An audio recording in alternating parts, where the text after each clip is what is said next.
الشيطان الرجيم. بسم الله الرحمن الرحيم. الحمد لله رب العالمين، والصلاة والسلام على رسول الله صلى الله عليه وسلم. اللهم اجعلنا ويانا خالصة لوجهك الكريم. أما بعد، watukufu wa Islamu, tukiendelea na mfululizo wa darasa yetu hii ya tauhidi, na leo hii tutaizungumza sifa muhimu sana, sifa ya kuzungumza Mwenyezi Mungu Subhanahu wa Ta'ala. Mwenyezi Mungu Subhanahu wa Ta'ala, yeye katika jumla ya sifa zake ni al-kalam, na al-kalam huwa sifatun azaliyatun abadiyah, ni sifa ambayo haina mwanzo wa kuwepo na wala haina mwisho wa kuwepo. Na Mwenyezi Mungu Subhanahu wa Ta'ala kwa sifa hiyo, yeye ni mutakallimu biha, amirun nahin, wa'id mutawa'id, na sifa hiyo laisa ka kalami ghairihi. Mwenyezi Mungu Subhanahu wa Ta'ala kwa sifa hiyo anaamrisha, anakataza, ana waahidi wale wema kwa kupata malipo mazuri, na kuwalikia wale waovu kwamba kutakuwa kuna adhabu kali juu yao kwa kwenda kinyume na yale Mwenyezi Mungu Subhanahu wa Ta'ala aliwatuma mitume watuletee, watufundishe ili tuweze kuwa katika njia iliyokuwa sahihi. Sasa maneno haya yake Mwenyezi Mungu Subhanahu wa Ta'ala, laisa ka kalami ghairihi, si kama maneno ya kingine chochote. Sifa hii kama tulivyosema ni sifa ambayo haina mwanzo wa kuwepo, na abadia ni sifa ambayo haina mwisho wa kuwepo, sifa ambayo la yushbihu kalama al-makhluqina, haifanani na maneno ya viumbe, kwa sababu maneno ya viumbe hadithun ni maneno ambayo yaliyozuka, na kalamu al-insani sautun, ni sauti ambayo yaatamidu ala makharij, sauti ambayo inakuwa inategemea kupata matokeo ya herufi wa maqati' na mikatiko.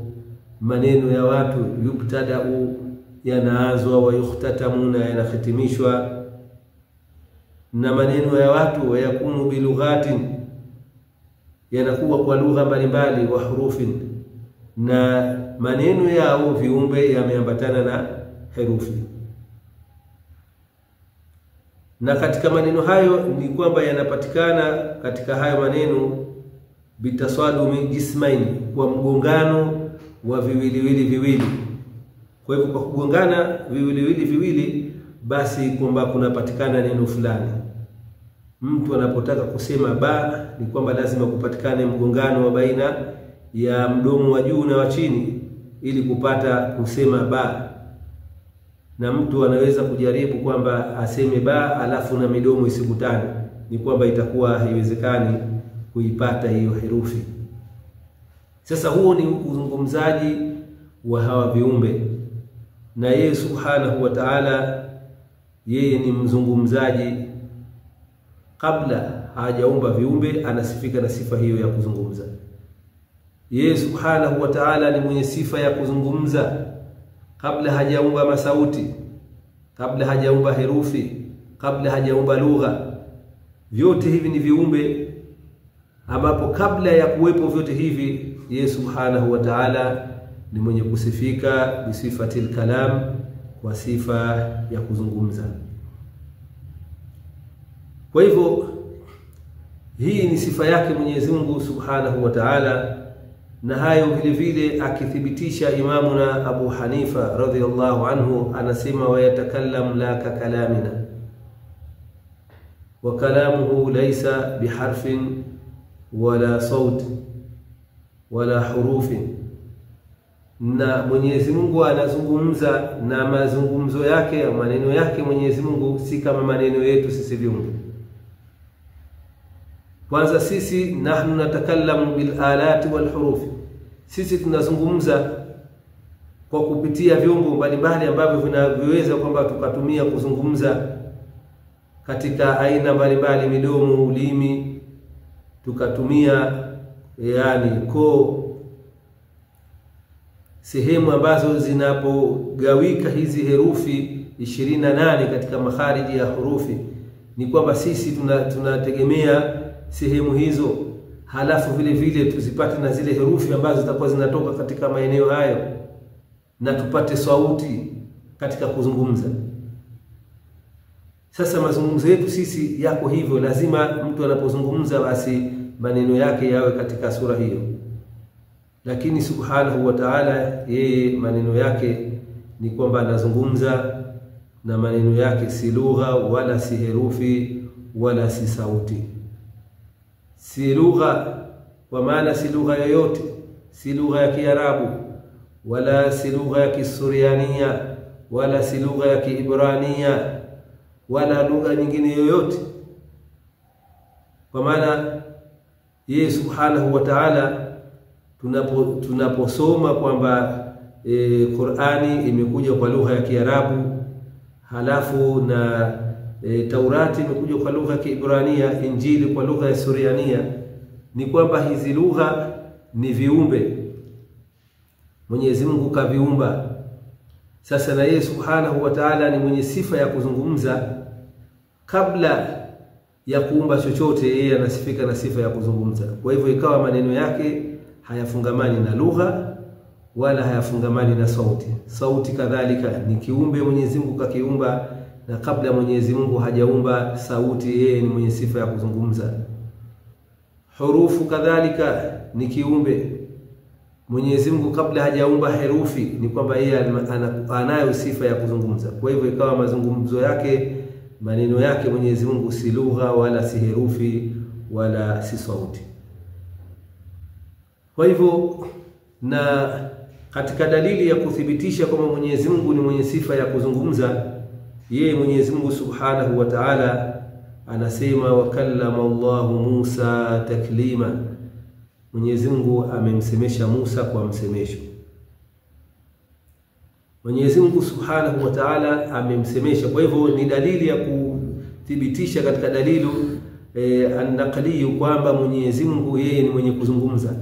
Kwa hivyo Qur'ani imekuja wazi wazi, na hapo watu wa lugha ni kwamba wanatuonyesha kabisa kwamba hii takliman, hii ni masdar. Kwa hivyo sasa kitendo kinapofungiwa na masdari yake ni kwamba kinachofahamishwa hapo irtifa'ul majazi, ni kwamba majazi inakuwa inaondoka, hayaingii majazi katika maneno haya, kwamba kusema Mwenyezi Mungu yeye hazungumzi, kama ambavyo ilivyotokea baadhi ya firaqi zikipinga sifa hii ya kuzungumza kwa Mwenyezi Mungu, kama Mu'tazila wakipinga kwamba Mwenyezi Mungu hazungumzi. Sasa watu wa lugha wanatueleza kwamba kuthibiti kwamba hapo kitendo kuja kufungiwa na masdari yake ni kwamba hapo panaondoka kabisa uwezekano wa kuingia majazi katika maneno. Kwa hivyo inabakia ni hakika, hapa ingii majazi. Kwa hivyo inabakia ni hakika tu kwamba Mwenyezi Mungu subhanahu wa ta'ala yeye ni mwenye sifa ya kuzungumza. Na katika dalili ya kiakili kadhalika ni kwamba kama ingekuwa Mwenyezi Mungu subhanahu wa ta'ala si mwenye kuzungumza, basi angesifika na sifa ya ububu, na sifa ya ububu ni sifa naqis, na Mwenyezi Mungu subhanahu wa ta'ala ni muhali yeye kusifika na sifa ambayo ilikuwa naqis. Kwa hivyo hata kwa kupitia dalili za kiakili zinathibitisha kwamba Mwenyezi Mungu ni mwenye kuzungumza. Na tukiangalia dalili sasa ya kuonyesha maneno yake Mwenyezi Mungu subhanahu wa ta'ala si lugha wala si herufi wala si sauti, kujulisha kwamba maneno ya Mwenyezi Mungu subhanahu wa ta'ala yani si hayaambatani wala hayafungamani na herufi, yakawa kwamba ni maneno ambayo yamefungamana na herufi. Na herufi ni kwamba lazima litakuwa kwamba kuna taakubu, kuna kuja kufatana, kwamba inatangulia neno au herufi alafu ifuate herufi nyingine, ifuate herufi nyingine. Hivyo ndivyo ambavyo kwenye kuzungumza kwa upande wa lugha na zinaambatana, zimefungamana na herufi, basi lazima hiwe hivyo. Sasa wanachuoni wa haki, Mwenyezi Mungu awarehemu, wakatuwekea na kutuonyesha dalili sasa ya kuthibitisha kwamba Mwenyezi Mungu Subhanahu wa Ta'ala maneno yake laisa harfan wala sautan. Wakatuwekea kwamba kuna aya mbalimbali, na katika jumla ya aya hii ni aya hii Mwenyezi Mungu Subhanahu wa Ta'ala akitueleza ndani ya suratul An'am. Mwenyezi Mungu anasema ruddu thumma ruddu ila Allahi maulahumul haq ala lahul hukm wa huwa asra'ul hasibin. Aya hii Mwenyezi Mungu Subhanahu wa Ta'ala anatueleza kwamba thumma ruddu, kisha watarejeshwa au waja kwa Mola wa haki, kwa Mwenyezi Mungu Mola wao wa haki. Na vile vile katika nukta hii ni kwamba tunatakiwa tufahamu kwamba urejewaji kwamba hawa viumbe kwanza unapitia katika umauti, ili mtu kufika akhira ni kwamba anapitia kwenye umauti, na akishakufa ni kwamba sehemu ambayo anayohifadhiwa ni katika ardhi, na kutoka hapo katika ardhi Mwenyezi Mungu atawafufua hao viumbe na atawakusanya katika sehemu ambayo Mwenyezi Mungu ameiandaa. Sasa hii tunaposema kwamba watarejeshwa kwa Mola wao, si kwamba kuna sehemu ambayo ndiyo inapatikana sehemu hiyo uwepo wa Mwenyezi Mungu ndio unaishia hapo. Kwa hivyo hawa viumbe wote wakishakufa na wakifufuliwa, basi watapelekwa katika sehemu ambayo panaishia uwepo wake Mwenyezi Mungu. Waliyadhu billahi ta'ala, ni kwamba hiyo kwa Mwenyezi Mungu haipo. Yeye Mwenyezi Mungu Subhanahu wa Ta'ala mawjudun bila makanin wala jiha, yupo bila ya mahala wala upande. Lakini hiyo sehemu ambayo Mwenyezi Mungu ataiandaa ni sehemu ambayo ni milki yake. Yeye ndio muumba wa sehemu hiyo, na yeye ndio kaiandaa sehemu hiyo ambao watakwenda kukusanywa hao viumbe wote kwa ajili ya hisabu na malipo, na kisha watachawanywa kupelekwa katika nyumba mbili, imma pepo imma moto.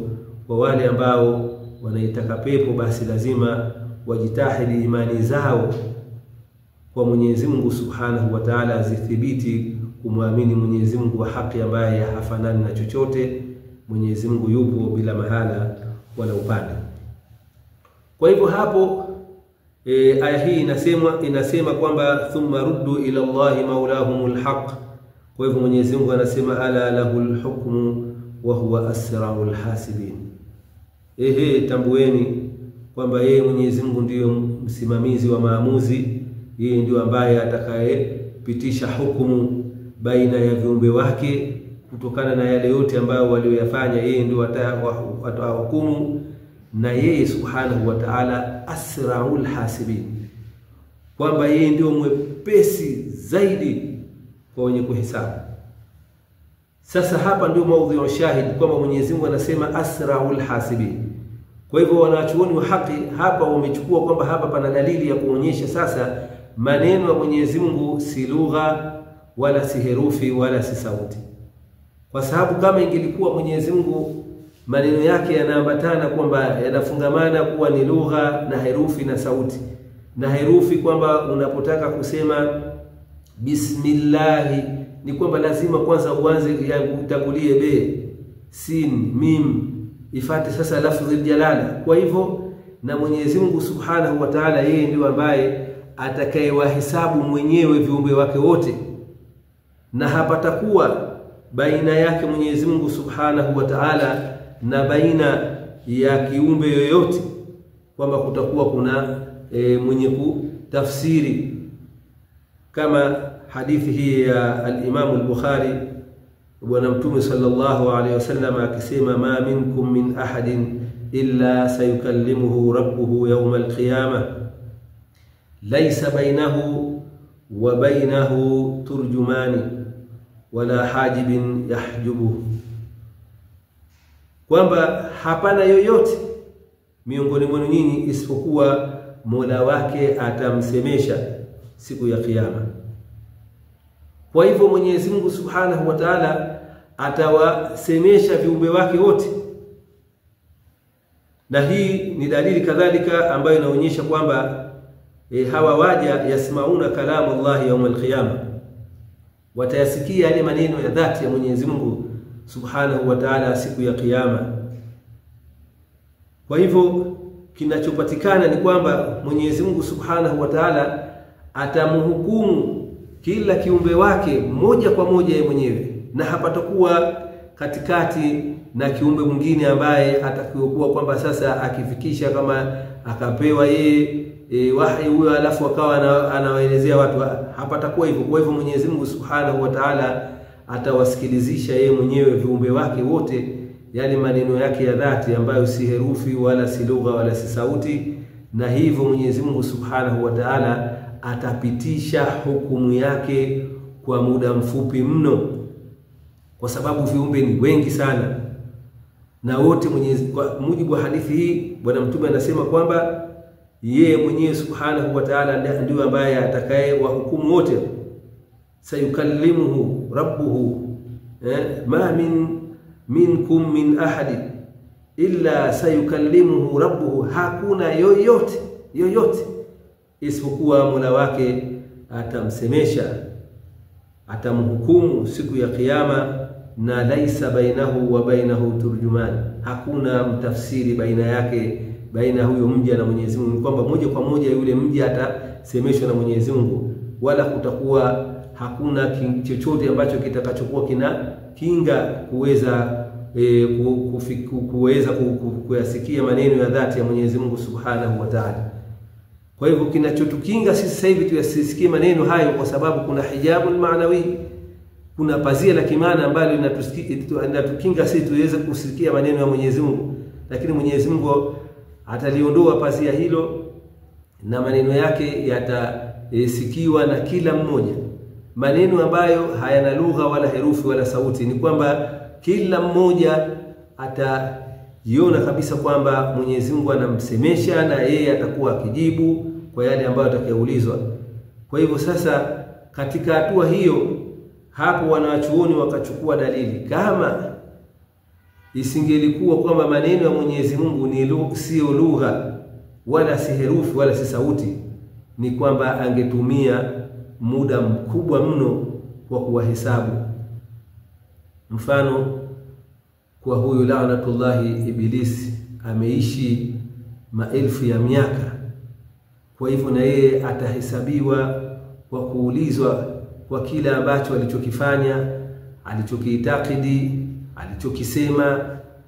Sasa kwa yeye mtu, kwa huyo yeye mmoja tu, ni kwamba kama ingelikuwa maneno ya Mwenyezi Mungu ni lugha na herufi na sauti, ni kwamba ingechukua muda mrefu kuhukumiwa yeye. Lakini wanachuoni wanakadiria kabisa kwamba muda ambao atahukumu Mwenyezi Mungu viumbe wote, wanachuoni wakasema unakadiriwa kwamba ni nusu ya mchana tu katika masiku haya dunia. Kwa hivyo ni muda mfupi mno.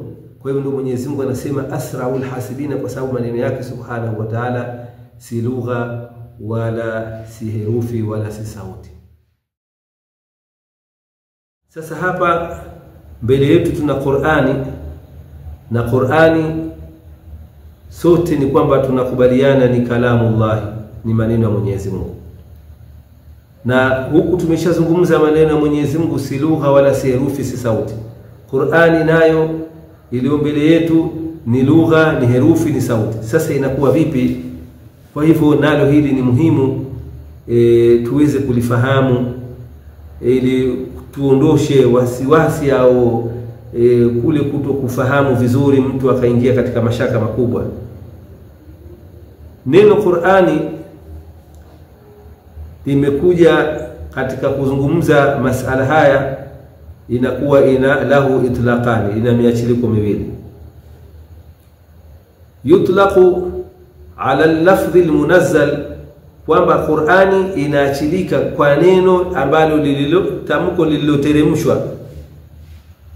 Tamko lililoteremshwa kwa Mtume Muhammadin sallallahu alaihi wasallama, ambayo tamko hilo likianzwa, maana Qur'ani iliyoteremshwa kwamba ikifunguliwa mwanzo ikianza na suratul Fatiha na yuhtatamu bin nasi, kwamba ikihitimishwa kwa suratul Nas. Kwa hivyo Qur'ani hiyo ambayo imefunguliwa kuanzia suratul Fatiha mpaka suratul Nas ni kwamba hiyo inaitwa Qur'ani. Halafu na vile vile yutlaqu ala kalami dhati alladhi laysa huwa biharfin wala sautin wala lughatin arabiyyatin wala ghayriha. Halafu vile vile haya maneno ya dhati ya Mwenyezi Mungu Subhanahu wa Ta'ala na yenyewe vile vile yanaitwa Qur'ani, maneno ambayo yameithibitikia dhati yake, ambayo ni sifa, ambayo sifa Mwenyezi Mungu Subhanahu wa Ta'ala dhati yake inasifika na sifa hii ya kuzungumza. Sasa maneno ambayo haya si herufi wala si sauti wala si lugha ya Kiarabu wala lugha nyingine yote. Kwa hivyo kutokea hapa sasa tunapata kufahamu kabisa kwamba neno Qur'ani lina miachiliko miwili. Mwachiliko wa kwanza kwamba mwachiliko wa kuonyesha kwamba Qur'ani kwa maana ya hichi kitabu ambacho kilichoteremshwa kwa Mtume Muhammadin sallallahu alaihi wasallama kwa kupitia wahi kwa Sayyidina Jibril alayhi salam, akimteremshia Mtume sallallahu alaihi wasallama. Na hii tukifahamu kwamba Mwenyezi Mungu Subhanahu wa Ta'ala akisema katika Qur'ani, inna anzalnahu fi lailatul qadr, kwa maana Qur'ani hii ilikuwa imehifadhiwa katika lauhil mahfudh. Kwa hivyo Mwenyezi Mungu Subhanahu wa Ta'ala akaiteremsha ndani ya usiku wa cheo yote, akaiweka katika Baitul Izza, nyumba iliyoko katika uwingu wa kwanza. Kwa hivyo ikahifadhiwa pale Qur'ani yote.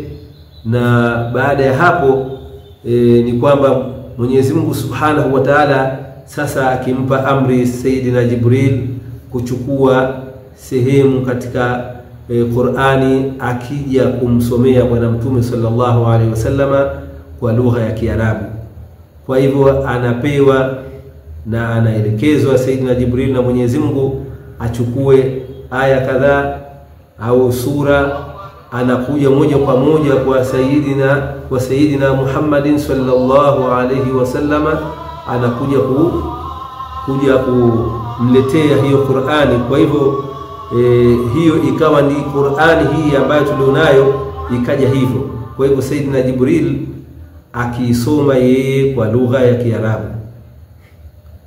Kwa hivyo hii ni Qur'ani ambayo tulionayo na ilikuja katika utaratibu huo, na Sayyidina Jibril akiisoma kwa lugha fasaha ya Kiarabu, na Mtume sallallahu alaihi wasallama baada ya hapo sasa akienda kuwalakinia masahaba zake na wale katabatul wahi wakiandika sasa. Kwa hivyo kila kilichokuwa kinateremka bwana Mtume akishapewa anawakusanya wale waandishi wake, anawasomea, wanaandika. Kwa hivyo wakawa wanaandika na wao kwa herufi ambazo tayari zilikuwa zipo zishaumbwa, wakaiandika hii Qur'ani kwa herufi hizo. Halafu katika mwachiliko wa pili, hii Qur'ani inaposemwa kwamba kuna kusudia yale maneno ya dhati ya Mwenyezi Mungu Subhanahu wa Ta'ala, maneno ambayo hayaanzi wala hayahitimishwi, si herufi wala si sauti wala si lugha, maneno ambayo hayakatiki, hayana mwanzo wala hayana mwisho. Sasa hii ni sifa yake Mwenyezi Mungu Subhanahu wa Ta'ala, sifatun azaliyatun abadiyya, sifa ambayo haina mwanzo wa kuwepo wala haina mwisho wa kuwepo. Kwa hivyo maneno haya ni maneno ambayo yamethibiti kuithibitikia dhati yake Mwenyezi Mungu Subhanahu wa Ta'ala. Kwa hivyo maneno haya hayasemwi kabisa kwamba haya ni kiumbe. Haya maneno yake Mwenyezi Mungu Subhanahu wa Ta'ala hayasemwi kwamba ni kiumbe. Kwa hivyo hii katika ufafanuzi huu kwa sehemu hii kwamba kufahamu kabisa kwamba Qur'ani ina miachiliko miwili. Kwa hivyo kisemwa mwachiliko wa kwanza Qur'ani ambayo baina aidina tulionayo sisi katika mikono yetu, kitabu chetu kitukufu ambacho tunakisoma, kitabu hichi ni maneno ya Mwenyezi Mungu. Walaysa min ta'alifi malaki wala bashar, kwamba si utunzi wa malaika wala si utunzi wa mtu, si utunzi wa mtume. Ni kwamba kama tulivyoeleza namna gani ambavyo ilivyoletwa, na haya vile vile yanathibiti kwamba ni maneno ya Mwenyezi Mungu Subhanahu wa Ta'ala. Kwa hivyo sasa hii Qur'ani kunako maneno haya ya dhati ya Mwenyezi Mungu, hii Qur'ani inasema kwamba ibaratun an kalamillahi dhati, kwa maana kwamba hii Qur'ani ni kitu ambacho kinayajulisha yale maneno ya dhati ya Mwenyezi Mungu Subhanahu wa Ta'ala. Kwa hivyo Qur'ani inajulisha yale maneno ya dhati ya Mwenyezi Mungu Subhanahu wa Ta'ala, ambayo si lugha wala si herufi wala si sauti.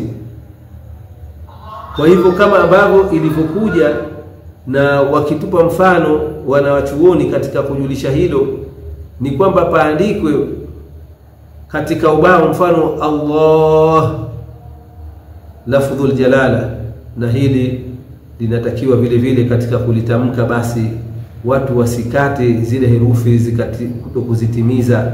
Mtu akasema tu Allah, atakuwa hajalitamka saa jina la Mwenyezi Mungu, na atakuwa ameshajinyima saa khairi kubwa ya kulitamka jina la Mwenyezi Mungu kwa ukamilifu.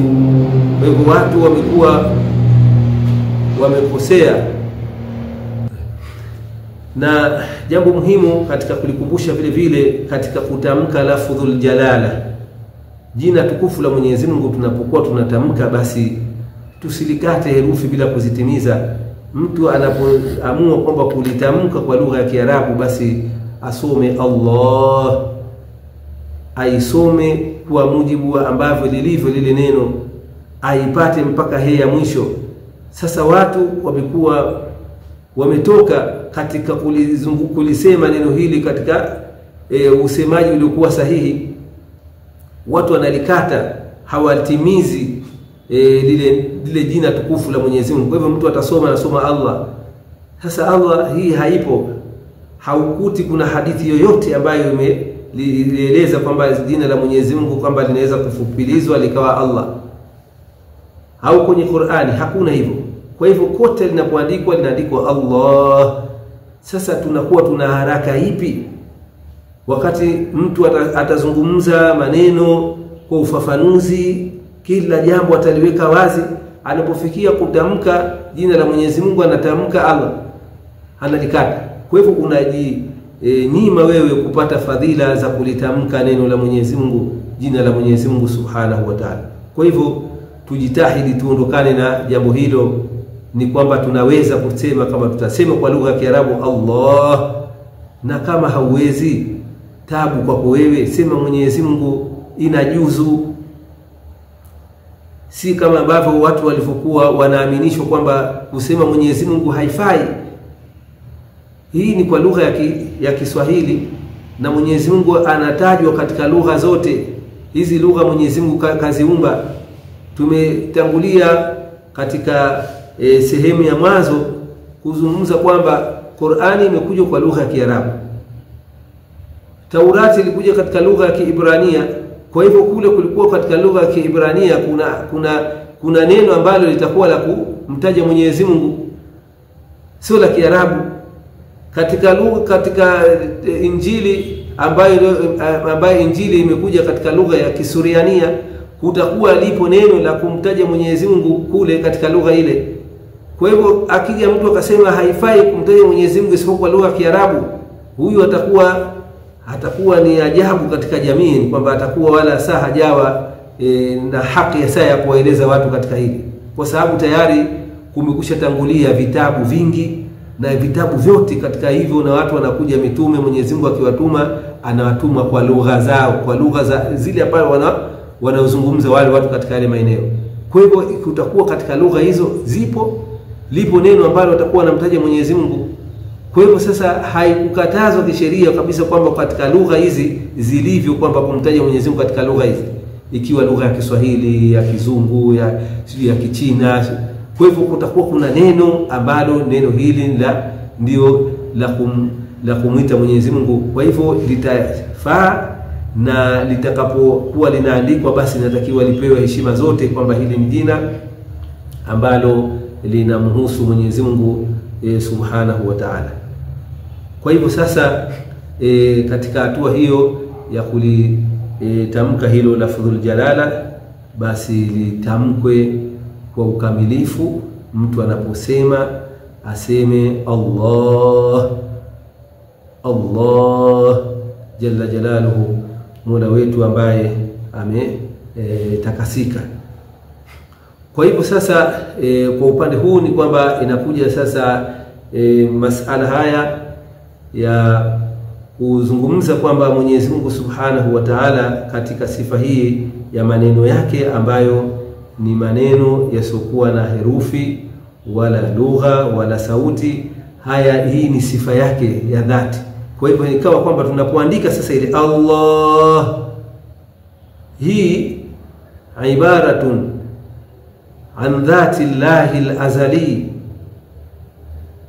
kwamba hii Allah, hii si kwamba ndio Mwenyezi Mungu mwenyewe hizi herufi, lakini hizi herufi yadullu, inajulisha ala dhati al-muqaddas, kwamba kujulisha kuwepo dhati iliyotakasika, alladhi naabuduhu, allati naabuduhu, kwamba dhati ambao sisi ndio tunaiabudu. Kwa hivyo hizi herufi zinajulisha uwepo wa hiyo dhati, lakini kwamba hizi herufi sio nafsi yake kwamba ndio Mwenyezi Mungu. Kwa hivyo ndivyo wanachuoni wakatupigia sasa mfano huko kwamba hii Qur'ani inatujulisha kuwepo yale maneno ya dhati ya Mwenyezi Mungu ambayo si lugha wala si herufi wala si sauti. Kwa hivyo yeye Subhanahu wa Ta'ala tunapoeleza kabisa kwamba yale maneno yake ya dhati ambayo si lugha wala si herufi wala si sauti, basi inafaa kwamba tujue na tufahamu kwamba tunakusudia ni maneno hayo ambayo si kiumbe, na ni maneno ambayo ni sifa yake imethibiti kwa Mwenyezi Mungu kama ilivyokuwa baki ya sifa zingine. Na tukiongeza zaidi mfano katika kuzidi kukurubisha ule ufahamu, tunapozungumza kwamba Qur'ani ibaratun an kalamillahi dhati al-azali,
وأن أكون عالما فالعلم ميراث النبي.